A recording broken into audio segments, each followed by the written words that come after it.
यानी आप सोचे ना नाज़रीन, ये इस मुल्क में ही हो सकता है, ये पाकिस्तान में ही हो सकता है नाज़रीन। वज़ीर आला सईद खान अफरीदी के हल्के में ड्रोन हमला। और बड़ी खबर आ रही है पाकिस्तान से, हम आपको तस्वीरें भी दिखा रहे हैं। पाकिस्तान की सेना पर एक बड़ा हमला हुआ है।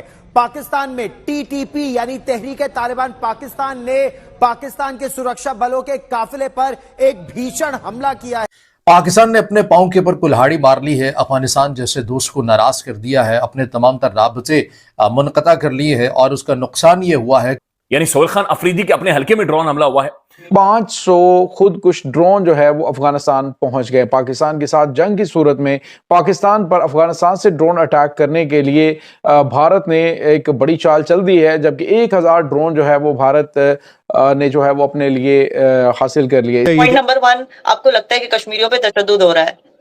पॉइंट नंबर 2, आपको लगता है कि ये जो आपके ऊपर जो ब्लास्ट हुआ है वो इंडिया ने करवाया। तो आप आइए ना, आप और कीजिए, क्यों नहीं कर रहे हैं? पॉइंट पे आइए। आपको लगता है कि कश्मीर में तशद्दुद हो रहा है, आपकी सहानुभूति हमारे साथ है, right? And at the same time आपके ऊपर भी अटैक हुआ है, तो आए ना, वॉर कीजिए। आप क्यों चुपचाप शो पे क्यों बता रहे हैं सारा कुछ? आप आके वॉर कीजिए इंडिया के साथ, हमें भी देखना है कि पाकिस्तान हमारा कितना साथ देगा। देखिए, हर चीज में इंडिया को ना डालें प्लीज। और अगर इंडिया हर चीज में है तो आपको हैरानी किस चीज? यही मसला है ना कि वो हर चीज में है। दुश्मन है भैया, आपका दुश्मन है, वो तो जो मर्जी करे, हर चीज में ना डालें। ये जो इंडिया फिक्सेशन है ना, इससे हमें निकलना चाहिए। आप सिर्फ बोलते रहेंगे इंडिया ये करता है, वो करता है, कश्मीरियों के साथ ये करता है, वो तो फायदा नहीं है, उसका सोल्यूशन भी होना चाहिए। तो आप हमारा साथ कैसे देंगे बताइए? हम आपका साथ, आपको हमारा साथ चाहिए? आपको तो मुझे नहीं लगता हमारा साथ चाहिए। क्यों? क्या आपने कभी पाकिस्तान से अपील की है?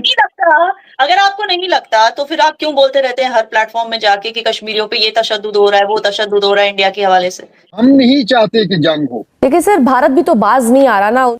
जिस तरह की उनकी सोच है और जिस तरह की बातें सुनने में आ रही हैं, वो अगर करेंगे तो इस दफा वो कोस्टल एरिया में या हमारे सदर्न पार्ट में वो अटैक करने की कोशिश करेंगे और हमें उसके लिए बिल्कुल तैयार रहना चाहिए। और अल्लाह का शुक्र है, हमारी नेवी, हमारी फिजाइया उसी तरह तैयार है जिस तरह हमने नॉर्थ में आर्मी के साथ मिलके उनको जो है शिकस्त फाश दी। इंडिया भी, मुझे याद है इंडिया के जो स्पोक्स पर्सन है एमईए के मिनिस्ट्री ऑफ एक्सटर्नल अफेयर के जायसवाल साहब, जब टीटीपी पे हमला हुआ था तो वो कहते थे कि ये क्यों हमला किया है, ये तो बच्चों के ऊपर हमला हो गया, खवातीन पे हमला हो गया।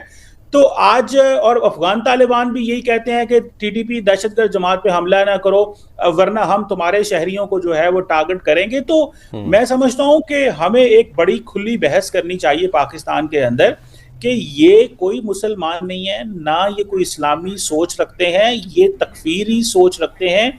ये समझते हैं दुनिया के तो तमाम मुसलमान जो हैं वो उनको ये काफिर समझते हैं। कहते हैं जी आपका वेस्टर्न वर्ल्ड से ताल्लुक है, दुनिया से आप इंगेज करते हो और आप मॉडर्न तालीम हासिल करते हो। तो मैं समझता हूँ कि यह हमें पाकिस्तान के अंदर भी एक सोच जो बहस होनी चाहिए और हमें इस बात पे अपने लोगों को बताना चाहिए कि ये दहशतगर्दाना जो सोच है वो क्लियर है। उन्होंने कतर और तुर्की के साथ बैठ के ये कह दिया है कि हम टीटीपी और दहशतगर्दों के साथ हैं, जाएं आपने जो करना कर ले। उन्होंने अमेरिका के साथ बैठ के नहीं कहा था कि हम अलकायदा को, वो कहा था उन्होंने कि हम अलकायदा को सपोर्ट नहीं करेंगे।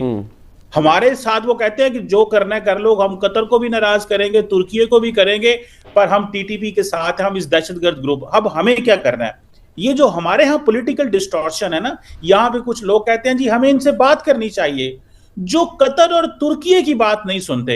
कतर और तुर्की का डिप्लोमेटिक, पॉलिटिकल, इकोनॉमिक वेट तो ज्यादा है ना किसी एक सियासी ग्रुप पाकिस्तान के से ज्यादा है।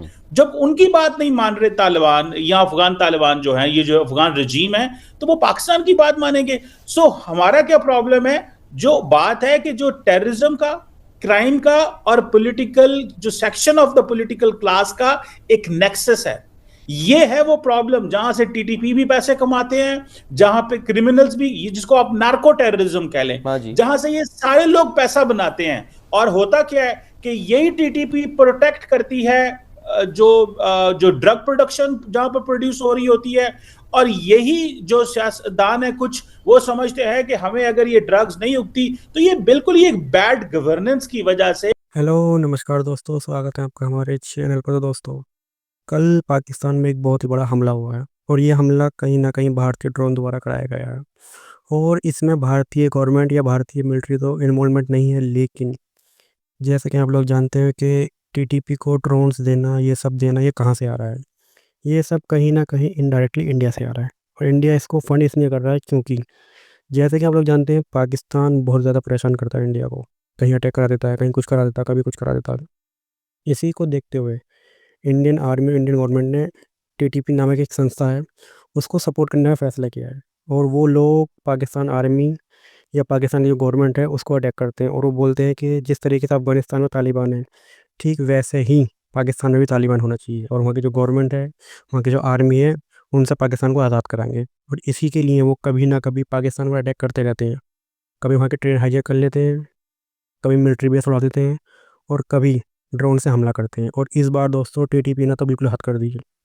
बताया जा रहा है कि करीब 250 से ज़्यादा लोग मिलिट्री में पाकिस्तान के वो 72 हुरों के पास पहुंच चुके हैं और ये सब क्रेडिट जाता है टीटीपी को, क्योंकि वो जिस तरीके से हमले करते हैं, जिस तरह से प्लानिंग करते हैं, पाकिस्तान को कानो कान खबर नहीं होती। आईएसआई जो है वो इतनी बड़ी संस्था मानती है अपने आप को, लेकिन उसको कानो कान खबर नहीं होती कि कैसे एक टीटीपी संस्था जो पाकिस्तान में जिंदा है और वो पाकिस्तान की आर्मी को और पाकिस्तान के लोगों को बेहद तरह से मारती है। वो उन्हीं लोगों को मारती है जो पाकिस्तान की गवर्नमेंट के खिलाफ या पाकिस्तान गवर्नमेंट के खिलाफ नहीं होते, मतलब उनको सपोर्ट करते हैं या फिर पाकिस्तान की मिलिट्री में होते हैं जो करप्ट होते हैं, उनको वो सबक सिखाती है और उनको बहुत गंदी तरीके से मारती है। तो देखा जाए तो ये कहीं ना कहीं सही भी है, क्योंकि जिस तरीके से पाकिस्तान में कुछ भी होता है वो सीधा भारत ब्लेम डाल देते हैं, ये सब भारत करा रहा है। भाई भारत करा रहा है या नहीं करा रहा ये तो नहीं पता, लेकिन जिस तरीके से तुम्हारे यहाँ पर ये सब हो रहा है ना, मुझे नहीं लगता कि तुम्हारी गवर्नमेंट या तुम्हारी आर्मी इन सबको संभाल पाएगी। वो दिन ज़्यादा दूर नहीं है जब पाकिस्तान में भी तालिबान जैसे संगठन का राज होगा और वहाँ की जो आर्मी है वो उनके अंडर आएगी। क्योंकि जैसा आपने देखा होगा अभी आसिफ मुनीर वहाँ का आर्मी जनरल है, वो जिस तरीके से अपनी पोजीशन बढ़ाता जा रहा है उस तरीके से लग रहा है कि ये पाकिस्तान बहुत ही जल्द आने वाले 1 से 2 साल के अंदर आप देखना ये फिर से डिक्टेटरशिप में अंदर आ जाएगा। जैसा कि बेनज़ीर भुट्टो ने किया था वैसा ही ये आसिफ मुनीर भी करेगा। ये पूरे पाकिस्तान में जो उसकी गवर्नमेंट है उसको गिराकर और ख़ुद को वहाँ का आर्मी जनरल बना चुका है अपना, और अभी ये चीफ़ ऑफ डिफेंस बन चुका है, यानी कि ये पूरी तरीके से पाकिस्तान की आर्मी को कंट्रोल कर रहा है। इसके बिना कहीं कुछ भी नहीं हो सकता पाकिस्तान में, नहीं पाकिस्तान गवर्नमेंट में, नहीं पाकिस्तानी आर्मी में। तो हमारा टारगेट इस वक्त जो है आसिफ मुनीर होना चाहिए, क्योंकि जैसे कि आप लोग जानते हैं पाकिस्तान का पीएम वो शहबाज जो है उसकी भाई कोई नहीं सुनता। वो उसको कोई कहीं इसको जाना भी होता है तो उसको मजबूरी में आसिफ मुनीर को लेकर जाना होता है, चाहे वो अमेरिका जाए चाहे वो ब्रिटेन जाए, आसिफ मुनीर उसके साथ जाता है। जैसे कि पाकिस्तान का पीएम शहबाज ना होकर आसिफ मुनीर हो गया हो। और इसी को देखते हुए टीटीपी भी भाई सही सोचता है, क्योंकि वो जिस तरीके से आर्मी ने पाकिस्तान कंट्रोल कर रखा है, पाकिस्तान के लोगों को बेवकूफ़ बनाती है वहाँ की आर्मी। टीटीपी चाहती है कि वहाँ पर एक शरिया लॉ हो जिस तरीके से अफगानिस्तान में है, और इसीलिए वो पाकिस्तान हो या फिर चाइना के जितने भी वर्कर्स वहाँ पर काम करने जाते हैं उनको अच्छी तरीके से धोता है। कभी सी पैक को उड़ा देता है, कभी चाइना की जो सी पैक है उसके ब्रिज बने होते हैं उनको उड़ा देता है, कभी पाकिस्तान की ट्रेन हाईजैक कर लेता है। और ये बहुत ही सही लोग कर रहे हैं, क्योंकि एक तरफ तो टीटीपी है और दूसरी तरफ जो है वो बलूचिस्तान आर्मी है। जैसा आपने देखा होगा कि बलूचिस्तान आर्मी को सेम काम करती है, वो भी पाकिस्तान की आर्मी को ही टारगेट करती है और टीटीपी भी पाकिस्तान की आर्मी को टारगेट करती है। लेकिन फ़र्क दोनों में इतना है कि वो जो बलूचिस्तान है वो साउथ से अटैक करती है और जो टीटीपी है ये अफगानिस्तान बॉर्डर के आसपास अटैक करती है। यानी कि पाकिस्तान को इस वक्त अगर देखा जाए तो 3 से 4 तरफ से बहुत झेलनी पड़ रही है। एक तो इंडिया की तरफ से बहुत ज़्यादा डर है उसको, दूसरी तरफ उसको अफगानिस्तान पेलता रहता है, तीसरी तरफ जो बलूच आर्मी है वो उसको आए दिन अटैक करती रहती है, और अब चौथा नायब टीटीपी आ गया जो उसको नाक में दम करके रखे हुआ है। और मुझे समझ नहीं आता कि अपना आपको इतना पावरफुल बताते हैं